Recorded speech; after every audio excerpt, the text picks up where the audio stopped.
తెలంగాణ రాష్ట్ర వ్యాప్తంగా విస్తారంగా వర్షాలు కురుస్తున్నాయి. మరి ఈ రోజు నుంచి రానున్న 4 రోజుల పాటు తెలంగాణ రాష్ట్ర వ్యాప్తంగా వాతావరణ పరిస్థితులు ఏ విధంగా ఉండబోతున్నాయి, ఏ జిల్లాలలో ఏ మేరకు వర్షపాతం నమోదయ్యే అవకాశాలు కనిపిస్తున్నాయి ఏంటి అనేది కూడా తెలుసుకుందాము. మనతో పాటు వాతావరణ శాఖ అధికారి ధర్మరాజ్ గారు ఉన్నారు. మిగతా విషయాలను ఆయన మాటల్లోనే అడిగి తెలుసుకుందాం. నమస్తే సార్. సార్, నిన్న జీహెచ్ఎంసీతో పాటు చాలా జిల్లాలలో కూడా విపరీతంగా వర్షం కురిసింది. అయితే ఈ రోజు నుంచి రానున్న 4 రోజుల పాటు పరిస్థితి ఏ విధంగా ఉండే అవకాశం ఉంది? ముఖ్యంగా చూసుకున్నట్లయితే తెలంగాణ రాష్ట్రంలో నైరుతి ఋతుపవనాలు అనేవి ఒక విధంగా చురుగ్గా కదులుతున్నాయని చెప్పాలి. నిన్నటి వరకు కొనసాగినటువంటి అల్పపీడనం ఏదైతే ఉందో పశ్చిమ వాయువ్య దిశగా నిన్న కదిలినటువంటి అల్పపీడనం ఈరోజు చూసుకున్నట్లయితే ఇటు ఈశాన్య బంగాళాఖాతం వైపు అంటే ఒక విధంగా మాన్యమర్ ఇటువైపు కొనసాగే అవకాశం కూడా కనిపిస్తుంది. రానున్న 24 గంటలు ఇది ఇటు ఈశాన్య బంగాళాఖాతం నుంచి కదిలి బలహీనపడే అవకాశం అయితే కనిపిస్తుంది. ఇలాగే మళ్ళీ 25వ ఉదయం మళ్ళీ పశ్చిమ వాయువ్య బంగాళాఖాతంలో ఒక కొత్త అల్పపీడనం అనేది కూడా ఏర్పడి ఇది 26, 27న మరింత బలపడే అవకాశం కూడా కనిపిస్తుంది. దీనికి అనుసంధానంగా చూసుకున్నట్లయితే ఒక ద్రోణి అనేది కూడా తెలంగాణ రాష్ట్రం నుంచి ఇటు కర్ణాటక రాష్ట్రం వైపు కూడా కొనసాగే అవకాశం కూడా కనిపిస్తుంది. వీటి కండిషన్స్ వల్ల, ఈ సినాప్టిక్ కండిషన్స్ వల్ల రానున్న 4-5 రోజులు కూడా రాష్ట్రం అంతటా కూడా విస్తారమైనటువంటి వర్షాలు అనేవి కూడా కనిపిస్తున్నాయి. ముఖ్యంగా 26, 27వ తారీఖుల్లో మనకి అతి భారీ నుంచి భారీ వర్షాలు కూడా నమోదయ్యే అవకాశం అయితే కనిపిస్తుంది. ఈరోజు కనుక చూసుకున్నట్లయితే దక్షిణ తెలంగాణ అంతా కూడా ఈ యొక్క ఎల్లో కలర్ హెచ్చరికలు అనేవి జారీ చేయడం జరిగింది. ఒక విధంగా ఉత్తర తెలంగాణలో తేలికపాటి నుంచి మోస్తారు వర్షాలు ఉన్నప్పటికీ కూడా దక్షిణ తెలంగాణ అంతా కూడా, అలాగే మధ్యస్థ తెలంగాణ, ఈవెన్ సిటీ కూడా మనకి భారీ వర్ష సూచనలు అనేవి జారీ చేయడం జరిగింది. అలాగే రేపుకి వచ్చేసరికి మనకి ఉమ్మడి మహబూబ్ నగర్ జిల్లాలకు మాత్రం ఈ యొక్క ఎల్లో కలర్ హెచ్చరికలు అనేవి జారీ చేయడం జరిగింది. వీటితో పాటు సంగారెడ్డి, వికారాబాద్ కూడా భారీ వర్ష సూచన అనేది నమోదయ్యే అవకాశం అయితే కనిపిస్తుంది.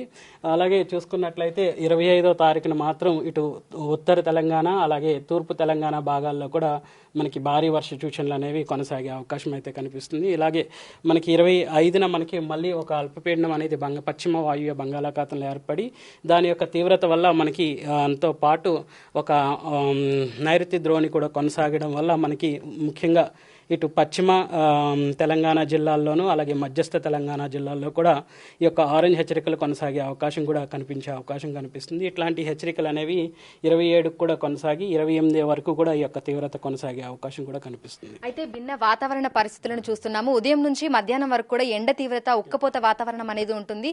ఇక మధ్యాహ్నం 3:30-4 గంటల ప్రాంతంలో ఒక్కసారిగా వాతావరణం మారిపోయి చిరుజల్లులతో మొదలై ఒక్కసారిగా కుండపోత వర్షం కూడా కురుస్తుంది. ఎందుకు అంటారు?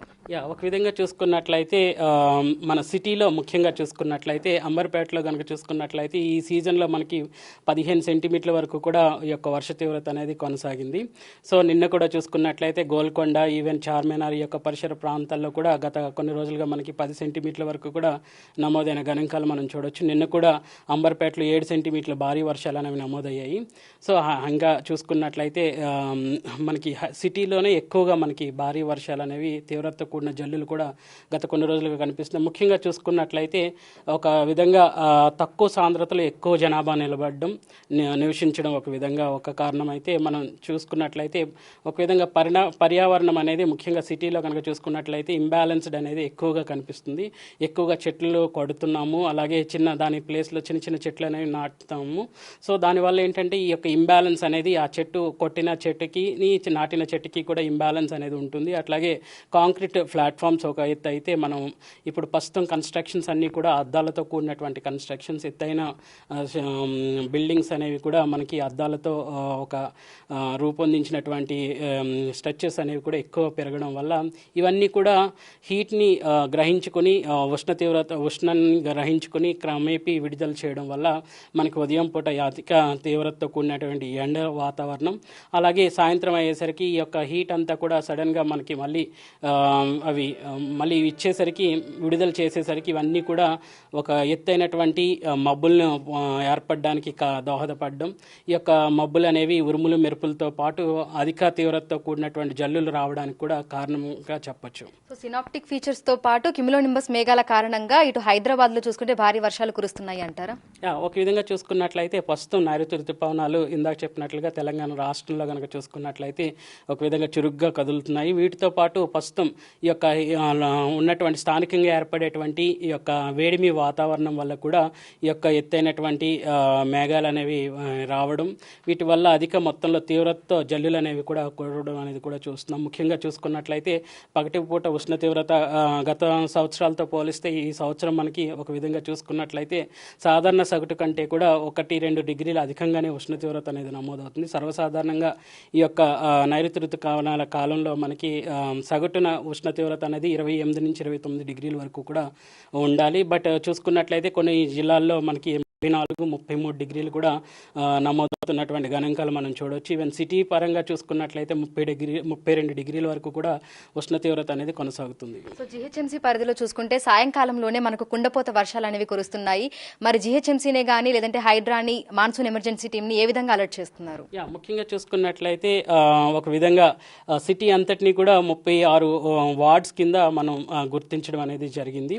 సో మొత్తం సిటీ అంతటినీ కూడా తీసుకుని ఒక చిన్న భాగాల కింద విభజించడం, అలాగే ఈ యొక్క మనకి ఎక్కడైతే మనకి ఎక్కువ ట్రాఫిక్స్ అనేది ఉంటుందో ఆ యొక్క ట్రాఫిక్ పాయింట్స్లో కూడా ఎక్కడైతే మళ్ళీ నీరు ఎక్కువ నిలవగా ఉంటుందో లోతట్టు ప్రాంతాలని కూడా మన అంచనాలోకి తీసుకుంటూ ఎప్పుడు మనకి ఉన్నటువంటి రాడార్ పరిజ్ఞానం కానీ ఇటు శాటిలైట్ పరిజ్ఞానాన్ని ఉపయోగించి రెండింటిని జోడించి మనకి ఎక్కడైతే మేఘకృతమైనటువంటి వాతావరణం ఉంది, ఎంత ఎత్తున ఈ యొక్క మేఘాలు అనేవి ఏర్పడుతున్నాయి, ఎంత తీవ్రత వర్షాన్ని అనేది ఇస్తుంది అనేది ముందుగా అంచనా వేయడం, ఎప్పటికప్పుడు కూడా ఈ యొక్క వర్ష తీవ్రతను బట్టి ముఖ్యంగా సిటీ కన్సర్న్లో వచ్చేసరికి ప్రతి గంటకి కూడా ఈ యొక్క హెచ్చరికలు అనేవి జారీ చేయడం, అలాగే విపత్తు తీవ్రత అనేది ఎక్కువ ఉన్నప్పుడు మాత్రం సంబంధించిన అధికారులతో ఎప్పటికప్పుడు తరచూ మాట్లాడడం అనేది కూడా జరుగుతుంది. అలాగే మనకి జిహెచ్ఎంసీ టీం కూడా కంట్రోల్ టీం కూడా ఒకటి ఇక్కడ ఉంది. హైడ్రా వాళ్ళు మనతో అనుసంధానంగా వర్క్ చేయడం వల్ల కూడా ఈ యొక్క తీవ్రతతో కూడినటువంటి వర్షాలకి ఎప్పటికప్పుడు హెచ్చరికలు అనేవి జారీ చేయడం ద్వారా వాళ్ళు ముఖ్యంగా లోతట్టు ప్రాంతాల్లో మనకి ఎప్పటికప్పుడు సరైనటువంటి జాగ్రత్తలు తీసుకోవడానికి ఈ సమాచారం అనేది ముందస్తు సమాచారం అనేది అంతగా ఉపయోగపడుతుంది. ఈ భారీ వర్షాల నేపథ్యంలో జిల్లాలలో ఉన్నటువంటి అధికార యంత్రాంగాన్ని కానీ అక్కడి రైతులను ఏ విధంగా అప్రమత్తం చేస్తున్నారు? ఒక విధంగా చూసుకున్నట్లయితే మనం ఈ యొక్క బులెటిన్స్ కూడా వాతావరణం సూచనలతో పాటు వ్యవసాయానికి సంబంధించినటువంటి బులెటిన్స్ కూడా ఏ రోజుకి ఆ రోజు ముఖ్యంగా మనకి వర్ష తీవ్రత ఎక్కడ కొనసాగుతుందో అప్పుడు మాత్రం ఈ యొక్క ఇంపాక్ట్ బేస్డ్ ఫోర్కాస్ట్ అనేసి ఎప్పటికప్పుడు ఈ రైతాంగానికి ఇవ్వడం, అలాగే రైతాంగానికే కాకుండా ఈ యొక్క మనకున్నటువంటి అగ్రికల్చర్ యూనివర్సిటీస్ ద్వారా కూడా సమాచారం సేకరించడం, వ్యవసాయం ఏ దిశలో కొనసాగుతుంది. ఇప్పుడు చూసుకున్నట్లయితే ఆల్మోస్ట్ మనం విత్తనాలు వేసి మొలకెత్తే ఆల్మోస్ట్ చిగురించే దశలో ఉంటాయి కాబట్టి తీసుకోవాల్సిన జాగ్రత్తలు, అలాగే ముఖ్యంగా ఎక్కువ తీవ్రత వర్షాలు వచ్చినప్పుడు మాత్రం పొలాల్లో నీరు అనేది నిలవ ఉండకుండా తీసుకోవడం అనేది కూడా జాగ్రత్తలు అనేవి కూడా ఈ యొక్క నివేదిక ఏదైతే మేము ఎప్పుడు మన మంగళవారము అలాగే చూసుకున్నట్లయితే శుక్రవారం చేసేటువంటి బులెటిన్స్తో పాటు తీవ్రత కూడిన వర్షాలు ఎప్పుడైతే ఉన్నాయో ఆ సమయాల్లో కూడా IBF impact based forecast system ద్వారా కూడా ఈ యొక్క సమాచారాన్ని ముఖ్యంగా ఇటు కలెక్టరేట్స్ కానీ యూనివర్సిటీస్కి కానీ అలాగే రైతాంగానికి కూడా ఆయా వాట్సాప్ ఛానల్స్ ద్వారా కూడా ఈ యొక్క సమాచారాన్ని చేరవేయడం అనేది జరుగుతుంది. ఈ వర్షాకాలం ఇంకా ఎంతకాలం కొనసాగుతుంది? మనకు నైరుతి ఋతుపవనాల తిరోగమనం అనేది తెలంగాణ రాష్ట్రం మీద ఎప్పుడు ఉంటుంది? ముఖ్యంగా చూసుకున్నట్లయితే నైరుతి ఋతుపవనాలు అనేవి చూసుకున్నట్లయితే 122 రోజుల కాల వ్యవధి అనేసి మనం చెప్పుకుంటుంటాం సర్వసాధారణంగా. ఒక విధంగా చూసుకున్నట్లయితే ఇవి దక్షిణ రాష్ట్రం నుంచి ఉత్తర రాష్ట్రాల వైపు కొనసాగుతూ ఉంటుంది. అలాగే తిరోగమన సమయంలో ఉత్తర రాష్ట్రాల నుంచి దక్షిణ రాష్ట్రాల వైపు కొనసాగే అవకాశం కూడా కనిపిస్తుంది. ప్రస్తుతం కనుక చూసుకున్నట్లయితే ఇప్పటికే ఉత్తర రాష్ట్రాల్లో ఈ యొక్క తిరోగమనం అనేది మొదలైనప్పటికీ కూడా తెలంగాణ రాష్ట్రానికి వచ్చేసరికి తిరోగమనం అనేది సర్వసాధారణంగా చూసుకున్నట్లయితే అక్టోబర్ మొదటి వారం కానీ రెండో వారంలో ఉన్నటువంటి మొదటి 2 రోజుల్లో ఇది జరిగే అవకాశం కనిపిస్తుంది. సో ప్రస్తుతం చూసుకున్నట్లయితే ఇటు హైదరాబాద్తో పాటు తెలంగాణ రాష్ట్ర వ్యాప్తంగా వర్షాలైతే విస్తారంగా కురుస్తున్నాయి. ఇక ఈ రోజు నుంచి రానున్న 3 రోజుల పాటు కూడా భారీ నుంచి అతి భారీ వర్షాలు కురిసే అవకాశం ఉన్నట్లుగా కూడా అధికారులు అయితే తెలుపుతున్నారు.